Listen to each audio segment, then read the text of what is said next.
Welcome to Power Lunch Live, a special edition, because we have Bev Kaye here to talk about the new release, or the sixth edition of Love 'Em or Lose 'Em, Getting Good People to Stay. And so that's why we're here. Power Lunch Live is obviously here to bring you today's thought leaders, best-selling authors, people who are doing amazing work in the world so that we can learn from them and get their insights as to why they've been successful and talk about what makes them makes them worthy of being on the show, I guess. But it is good to be with you here. I cannot believe we're in March in 2021 already. What a changed world we've had over the last year. We'll talk to Bev about that and how that's impacted employees and employers, and how we get employees to want to stay. But again, we do take questions on the air. So if you're on LinkedIn, if you're on Twitter, YouTube, Facebook, please do send us a question. We monitor those feeds during the program, and we'll get to those questions. So make them relevant, and if we'll try to get those on. So, Bev, welcome to the show. Bev is a friend and an accountability partner in a lot of ways with me. And she, like I said, she's got a new sixth edition of Love 'Em or Lose 'Em. This is a book you've probably read. If you haven't, you should have. It's Getting Good People to Stay. And now the book is, like I said, sixth edition. It's the best-selling employee retention book in the world, over 800,000 copies sold. And this edition puts a new emphasis on diversity and inclusion, but keeps some of the same appealing format, which is the 26 simple strategies from A to Z. Bev, welcome. Thank you. Nice to be here. And I should say Dr. Bev Kaye. Sorry about that.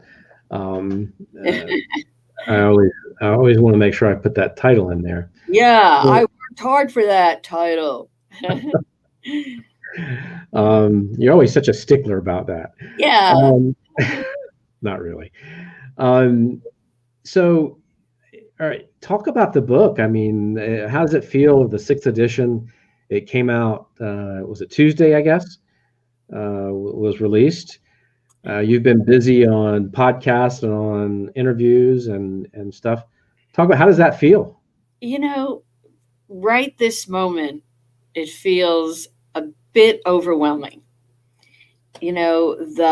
I've always led a busy life, and now it's like a little too crazy, because there are a lot of podcasts, there are a lot of conversations about the book, and it hits me that I never dreamed in 1999, when the first edition came out, that I would be talking about the sixth edition 20 years later.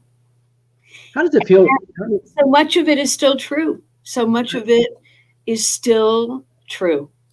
Well, that's what I was going to ask. I mean, how does it feel to have something that's still so relevant? Because, I mean, let's face it, the world's changing fast. Work is changing fast. The workplace is changing. But this is still a really relevant work. How does that, I mean, talk about, writing it in this edition and having something that's made so much of a difference. Maybe so much is changing, but what's not changing is the individual's need to be seen and heard and recognized, and felt like they matter. So while A to Z has been updated every year, and while it's changed, the names of the 26 chapters haven't changed, because I think individuals still want certain things from their organizations, from their managers, from their colleagues. Yeah, that makes sense. Right. And even more so now, are we hearing employees say, I won't stay unless I get X. And the X is different, I think, to every single employee. Yeah, and there's no doubt about that. And I wonder, in this sort of time of COVID and this sort of rapid movement towards remote work, uh, what are some skills you think that leaders and managers need to have now that maybe weren't so important a year ago, or do you think that that's just not true? I mean, that these skills have always been important, um, like empathy and asking questions and I mean, talk about that. I mean, because I just feel like there's so much chaos around this question right now about remote work and where are we going to go Right. after COVID, after we get vaccinated and things kind of go back to normal. Is there going to be a change there somehow? And, maybe the gift of COVID is to stop and look and listen more. Maybe the gift of so many Zoom calls is that I get to look at you and I get to see your surround and I get to notice things that I maybe haven't noticed before. And maybe the remote environment is pushing managers um, because we're not meeting people in the hallways and we're not stepping by their desks. So it's pushing managers who really care to reach out more. And, Mm-hmm. I have an article that's on my website that is 26 ways to connect with your remote employees. Mm. Um, and because a lot of managers truly don't know, what do I say after I say hello? What do I say and how do I make the conversation count? What are some of those 26 ways? What are some of your favorites in that? Because I So, think that's a really, really needed thing. I mean, I can't express that enough. I think every leader I talk to struggles with how do you get past the high? you're right. You're right. You're right. And the books do a great job on the why. We know why employees are important and why we should keep them. But what crazy busy managers need is, well, how do I do that? Give me the words. Friday is employee appreciation. Tomorrow is employee appreciation day. So I was just talking with my team about, well, what can we put out about that? And in the book, I have a dozen sentence starters that use one of these to let someone know you appreciate them. And I ask managers when we do the training, which of these would you love? Which sentence starter would you Yeah, love your manager to use? To then tell you something specific that you did that they thought was great. So maybe we need more of those simple things. And it's not so rocket science. And I'm married to a rocket scientist.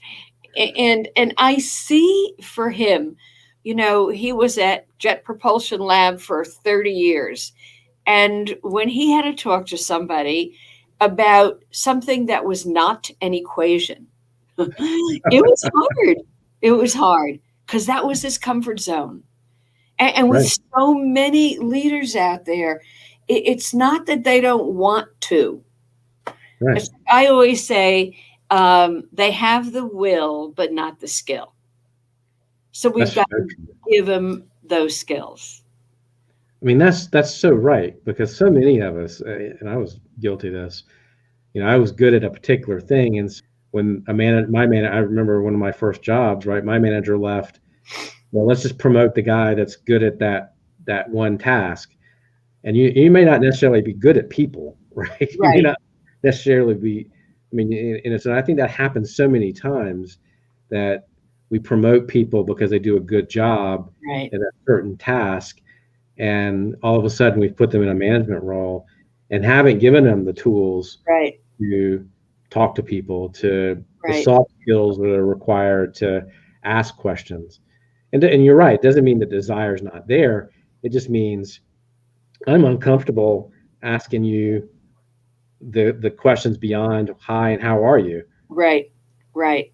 And Uh, when you promote a technical person into a management job and you don't stop by and say, was this a good move for you? You know, do you wish you hadn't done it? I mean, it's a dangerous question because no manager then wants to have to figure that out yeah. again. But, you asked about the chapters, and probably my favorite chapter, because it's another hunk of my work, is the chapter on career. And there's a number of career chapters slipped into this book. And what I know is that the quickest way to lose talent is I don't see a future for myself here. Or I've landed in a spot that I don't feel good about. And I don't feel the freedom to go to my boss and say, either I made a mistake, or this is not for me, or whatever else. Or I'm lost and I need some guidance because I want to be a manager. I might Exactly. be a technical person. I wanted the job, Exactly. but I've got some skills I've got to work on Exactly. to do it well. Right. Right. So, another way, it's interesting, the book is being used. It's being used as management training 101. You're a new manager. What do you need to know about being a new manager? Mm, 26 chapters will give you ideas, will give you actual things to do. So, a lot of organizations are using this during onboarding of new managers, as well as for managers who've had a ton of experience. interesting. And I mentioned that the new book connects engagement with inclusion. Right. And that was a request from our publisher to show how they were connected. And I'm not a diversity inclusion consultant, but here's what I learned that I got a kick out of. I showed the 26 chapters to my diversity inclusion thought leader friends. And I said, pick 5 that most support inclusion. And they all picked a different 5. They all had their Okay. reasons for their 5. And Interesting. I said, duh, it's a very individual thing. Hmm. What inclusion is to me is maybe not inclusion to you. I happen to love the word belonging, and that feels comfortable for me. But it taught me that all of them have to do, and it's in the recipient's eye that you have to understand. So let me ask you this. I mean, this book makes so much sense to me because there's nothing in here that really costs money, Right, right, right? right. And there aren't sophisticated management tools you have to buy and systems you have to buy. This was just it's really practical. So basic. Right, right, Um, but and that's the beauty of it, I think, because it's not about a complicated system. It's not right. You don't have to onboard a program. To me, it's just the simple things that we often don't do. right. Or don't know they would like us to do more of. Like Mm, I say to managers, you want an easy exercise? Take the book, open up to the table of contents, show it to your employee and say, which 3 of these do you wish I would do more of? wow. Period. And then they might say, well, I'd like you to do more of the E chapter for enrich. and more of the G chapter for goals or whatever. And then just read those 3 chapters and say, hey, I found some ideas. Let's have another chat. That Now, is better than any assessment or personality survey that you could right, ever do with an employee, right? right. And you're asking the employee. And if it's too scary to ask about 3, ask 1. You know, and you'll learn that way, that easy. And you only have to get 1 book, or you only have to copy out the table of contents, you know, and it will suggest exactly what they need more of, not what you think they need more of. So, you know, it reminds me the first chapter, the A, is for ask. And we say it's also one of the 4 success drivers. Like in the training that we do, we divide the 26 into 3 clusters. And we say a talent focused leader does 3 things. They develop people for growth, they grow their people, they build relationships that have people want to be loyal, and they build an environment, a culture where talent thrives. And then we put a constellation of letters under all 3. And we found there were 4 that didn't fit any of the clusters. Ask, because that's crucial to everything. Buck, meaning what can you take responsibility for? A, B, N for numbers. If you doubt this is worth your time, just run the numbers and see how much it costs to lose talent. And then Z is for zenith. You will not reach the zenith because you have to keep doing this with it's not like one and done. So, but ask is what led us to the idea of the stay interview. Because when do managers ask, it's funny to me, what can I do to keep you? They ask it when you turned in your, I'm going to leave. And then what can I do to keep you is usually too late. So I say, ask the question sooner. Ask it on their second day of work. Wow. You know, ask. And, you know, this makes me question, I mean, isn't that the better employee evaluation to start off with that question versus this? I mean, I'm so against employee evaluations for many reasons, but to me, that seems like the great quarterly conversation, right? It is. It is. It is.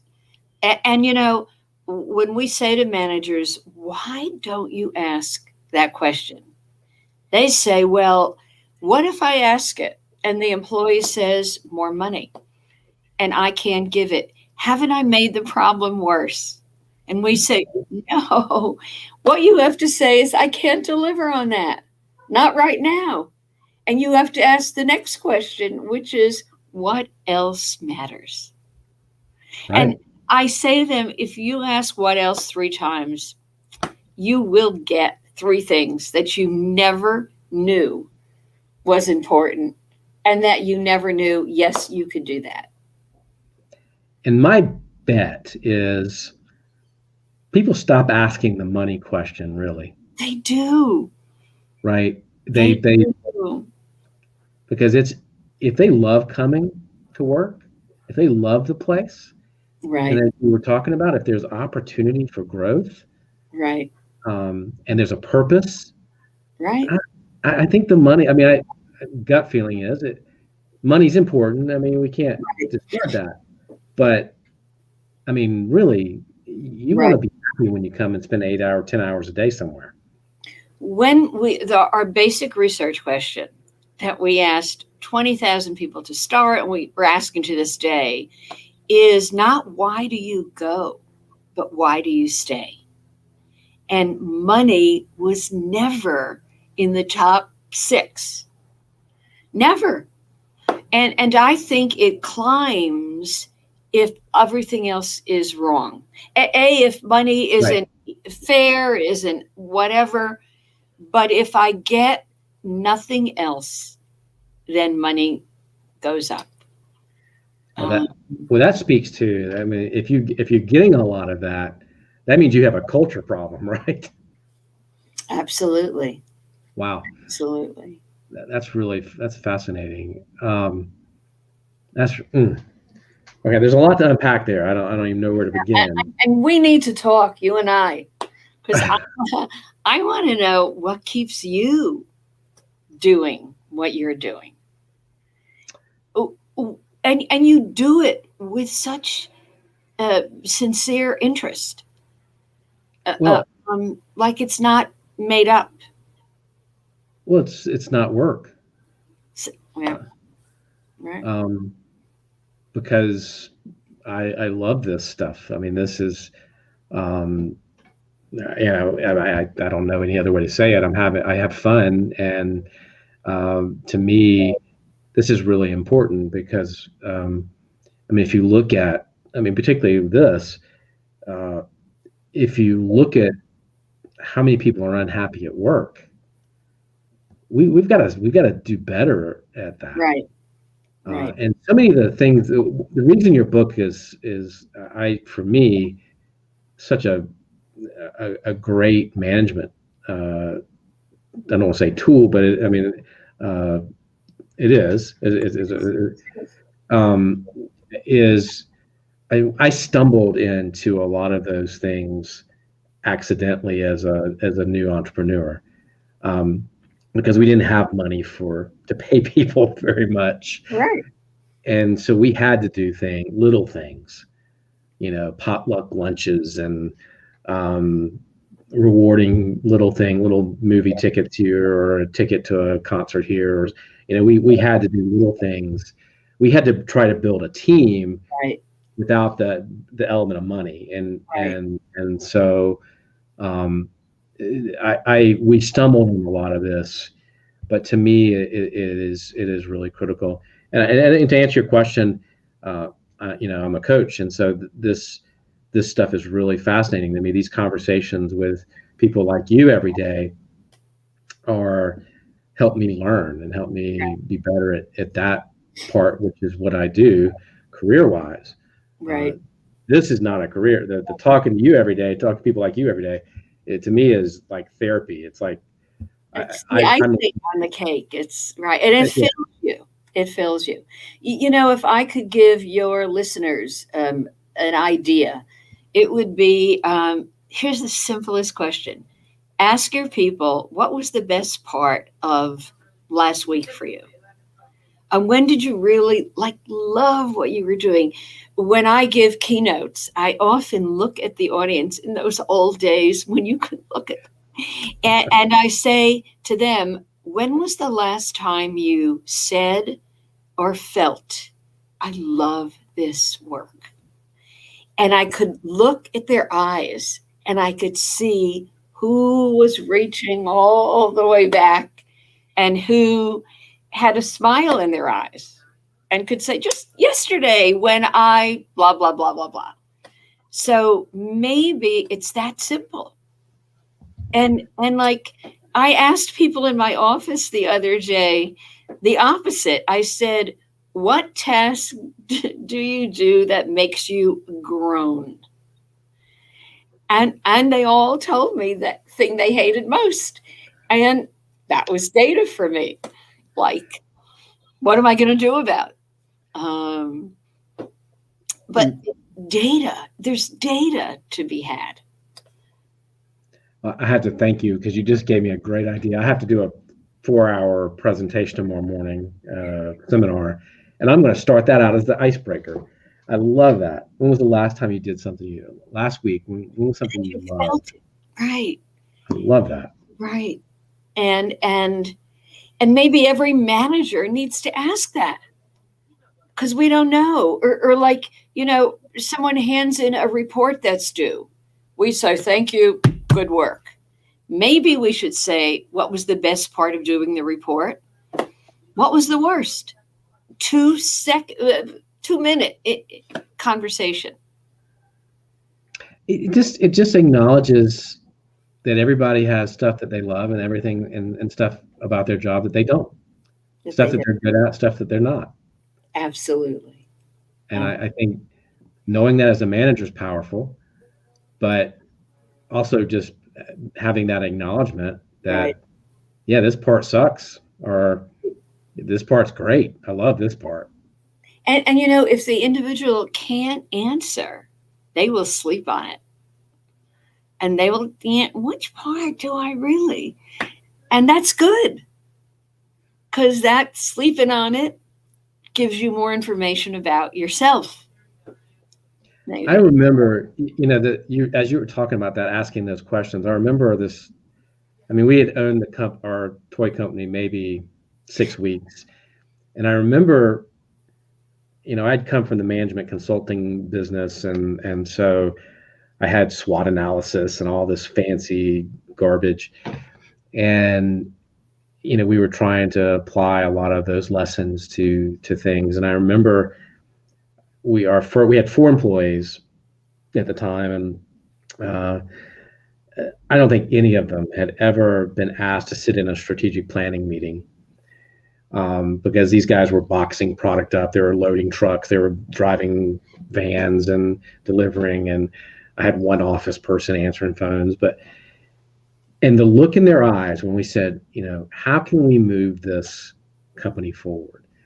You know, how do we grow this from where we are today to here? And the look on people's faces, it was just priceless. Right. Priceless. Like, and there were blank stares, because I mean, to an extent, no one had ever asked him to think bigger or to think of. And so that was a hurdle we had to get over, but it did help us build a culture where people did contribute a lot to that question, to those questions, right? And did contribute to the daily small things that you had to do to get there. Right. And again, it was accident. We just needed help. We didn't. This was not intentional behavior. We just thought, God, we need them. With it, you know, they're a major part of this. They have to keep the wheels on while we're out trying to sell and create. And but what do you think? What's your advice for managers and entrepreneurs and people getting through this, particularly COVID right now? You know, we're going to have another shift in a few months when everybody's vaccinated. There's going to be another sort of monumental shift. People are going to maybe go back to the office. Maybe there's a hybrid way we do this. What's your advice for communication and working with people as we make this next transition?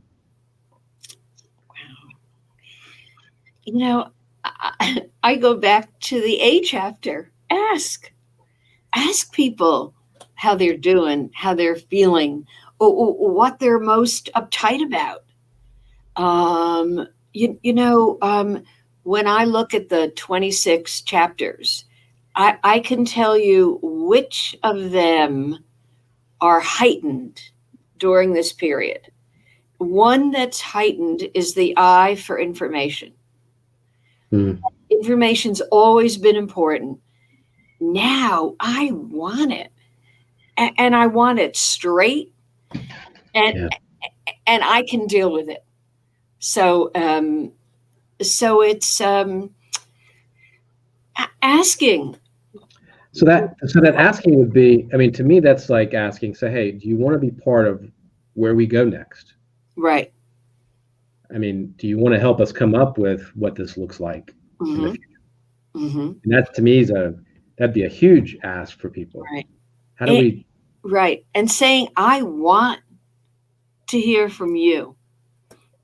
Because I think you've got some good ideas. And I don't think I've heard them all. And I, as your leader, I don't have all the answers, especially now. I've never faced what we're facing. Right.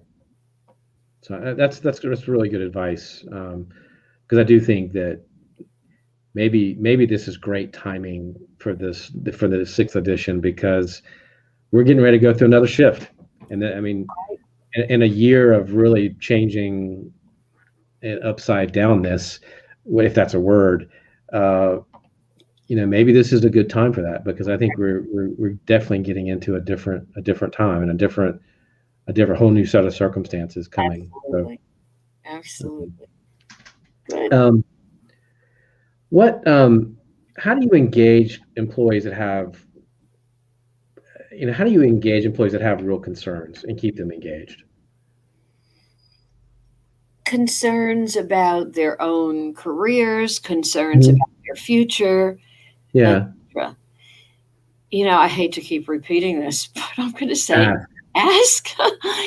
And okay. isn't that, and maybe a way to break through the ask is to come from your own concerns.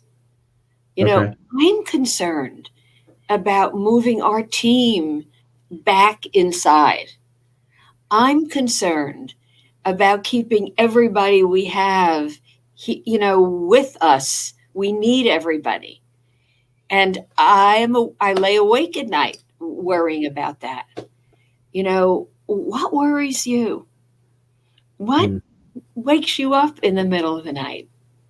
Um, and so for a leader to be vulnerable and say, here's where I have a big question. Where do you? And let's talk about that. Because it's never been, I think, more of a two-way street than it is now. It used to be one-way street. Over the years, it's grown into a much more delicious two-way street, yeah. more less top down, I How do you, think. how do you how do you address career concerns? I think often people get to a certain level and they know that they've maxed out, right? Or particularly at that particular time in their career. How do you address that? Yeah.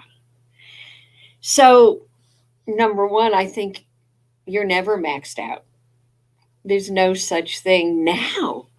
Now, when there's so many other choices, you know, um, but you need someone to help you find them. Okay. You need if you feel that like I'm hitting the wall.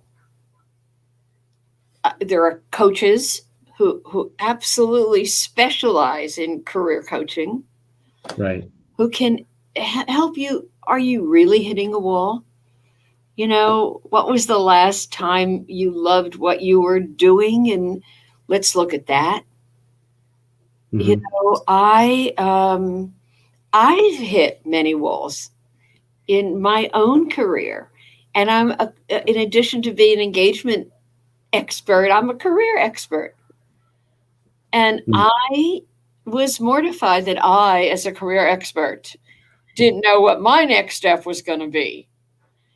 And, I remember having lunch with Richard Bowles, who wrote What Color is Your Parachute? Parachute. Right. Years ago. He and I became friends, and we were at lunch, and we were both saying, what do we want to do with our careers?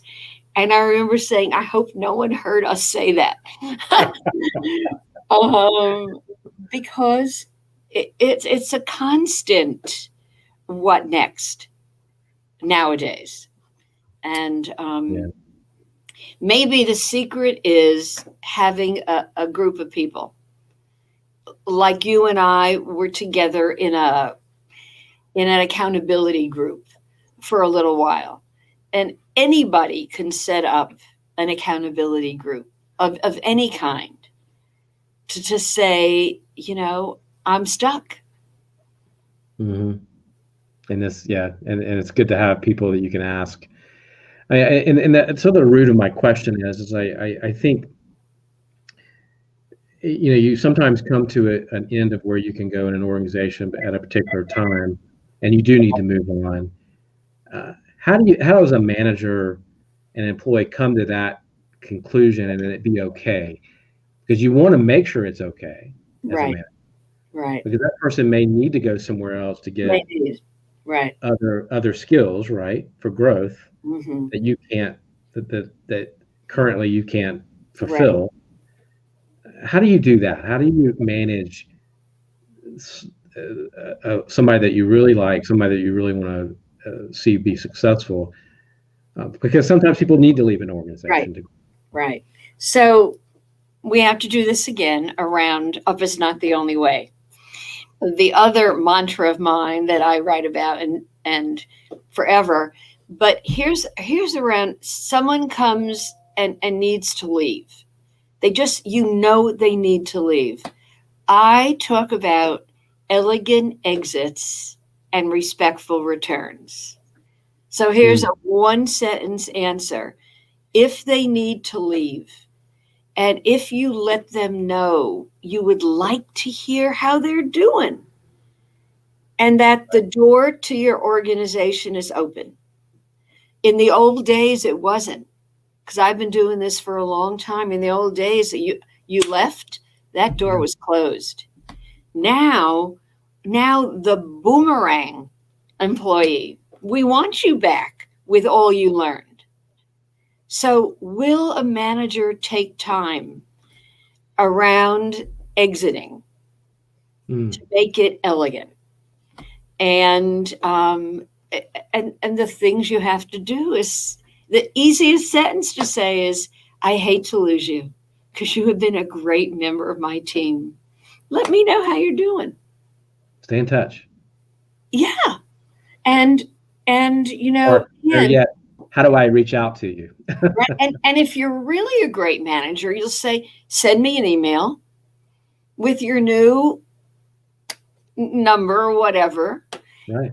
And it's magic when that happens. Yeah. So I'm giving you easy peasy answers And to big conundrums. right. I mean, that's your, I mean, I kind of look at that and say, wow, that's just great succession planning. It's good, just makes good sense. Right, right. Um, but yeah, not so easy to, not so common, I guess. Not uncommon in the busyness and hecticness and craziness of our worlds. I mean, I have piles on my desk. I can't get to them all. I know. I know.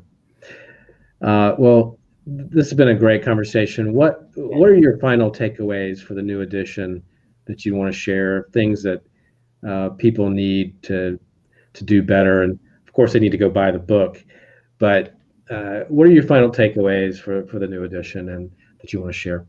You know, I'll tell you, it's the title. It's the four words in the title: love, lose, good, stay.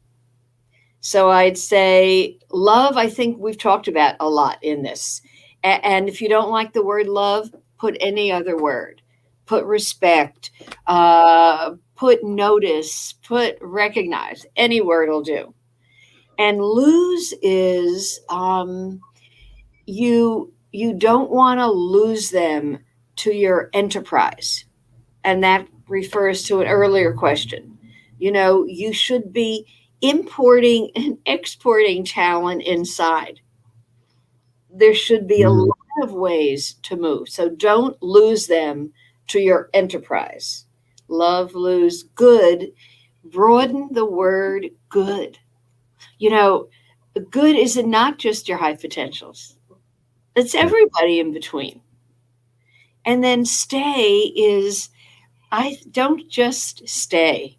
Stay, stay because you want to. Stay and bring your energy in. Don't stay and hold back, because that even hurts us more. I mean, really stay. Yeah. Be a believer. Yeah. Uh, Okay, so I didn't tell you the truth. I was going to wrap it up there, but when you brought up love, I have to. So we were talking the other day. This was probably a couple of weeks ago, and you told me you'd fallen in love again with the word love. Why is that? um, it's just a, it's a delicious word, and it means so much. And when I ask people to define it or give me words like it, there's a bushel of words that mean love.